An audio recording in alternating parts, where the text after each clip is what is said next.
बाबा सिद्दीकी हत्याकांड में जो है बड़ा खुलासा एक होता हुआ नजर आ रहा है। आपको बताते चलें कि इस कांड के बाद से ही लगातार मुंबई का माहौल भी बिगड़ा हुआ है और जिस तरीके से बॉलीवुड हस्तियों के बीच भी एक दहशत का माहौल है।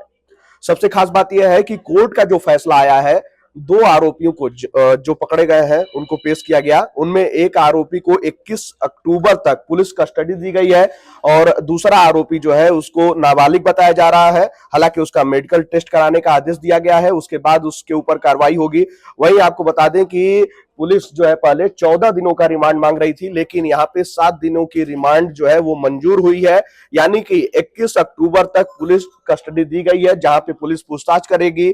और वहीं सबसे बड़ा खुलासा हुआ है चौथे आरोपी को लेकर। जी हाँ, बाबा हत्याकांड के जो है चौथे आरोपी की भी पहचान हुई है। आपको बता दें कि चौथे आरोपी की पहचान जो हुई है, मुंबई पुलिस के मुताबिक चौथे आरोपी का नाम मोहम्मद जिसान अख्तर है। और जो है इससे पहले इस हत्याकांड में 2 आरोपी गिरफ्तार हो चुके हैं। कल तक 3 आरोपियों की बात की जा रही थी, लेकिन 4 आरोपी शामिल हैं, जिसमें चौथे आरोपी की भी पहचान हो गई है। और वहीं देखिए रिमांड कॉपी में भी मोहम्मद जिसान का नाम है। और वहीं धर्मराज कश्यप जो है उसने खुद को नाबालिग बताया है और आधार कार्ड पे भी धर्मराज की उम्र जो है वो 21 साल है, जबकि वो खुद को नाबालिग बता रहा है। तो ये भी एक जांच का विषय है।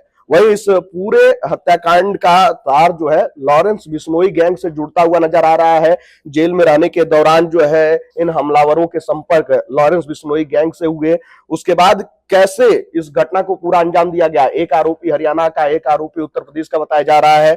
और वहीं जो है आपको बताते चलें कि सबसे खास बात यह है कि कोर्ट का जो फैसला आया है उसमें जो 7 दिनों की रिमांड मिली है, उसके बाद अब जब पुलिस पूछताछ करेगी तो उसमें एक बड़ा खुलासा हो सकता है। और वहीं जो है एक दूसरे आरोपी का जो है उम्र को लेकर जो संशय बरकरार है, उसमें टेस्ट के बाद जो है फैसला लिया जाएगा।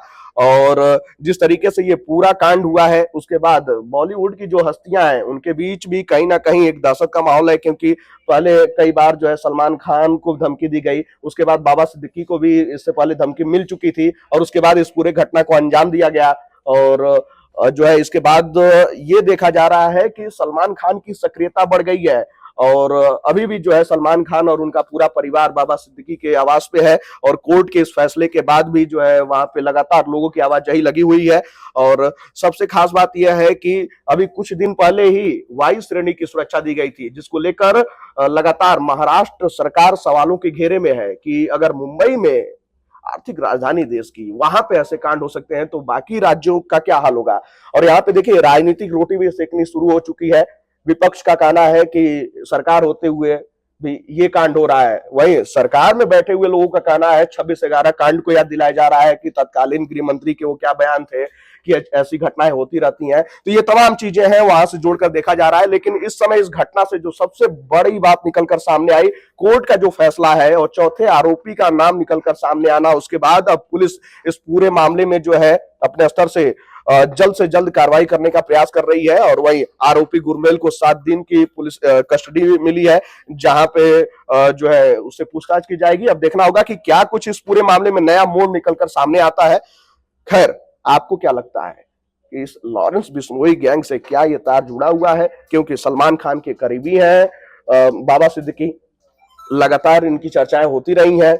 उनके बेटे विधायक हैं, हालांकि 3 बार के विधायक बाबा सिद्दीकी भी रह चुके हैं। बिहार के पटना से निकलकर मुंबई में इन्होंने बड़ा नाम बनाया, बहुत सारी चीजें की, राजनीतिक जगत में भी एक बड़े नाम थे ये। और जिस तहत महाराष्ट्र में चुनाव है और उससे पहले इतना बड़ा ये कांड होना, कहीं ना कहीं देखिए एक प्रयोजित तरीके से ये पूरा प्लान था। इससे पहले बात निकलकर सामने आई कि गणेश उत्सव यानी कि गणेश पूजन के दौरान इस घटना को अंजाम देने वाला था ये पूरा प्लान के तहत, लेकिन इस पूरे प्लान को टाल दिया गया और आगे के लिए जो है शिफ्ट किया गया और इसके बाद ये पूरा मामला निकलकर सामने आया है। खैर, आप क्या समझते हैं इस घटना से? आप अपनी राय कमेंट बॉक्स में हमारे साथ जरूर साझा कीजिएगा।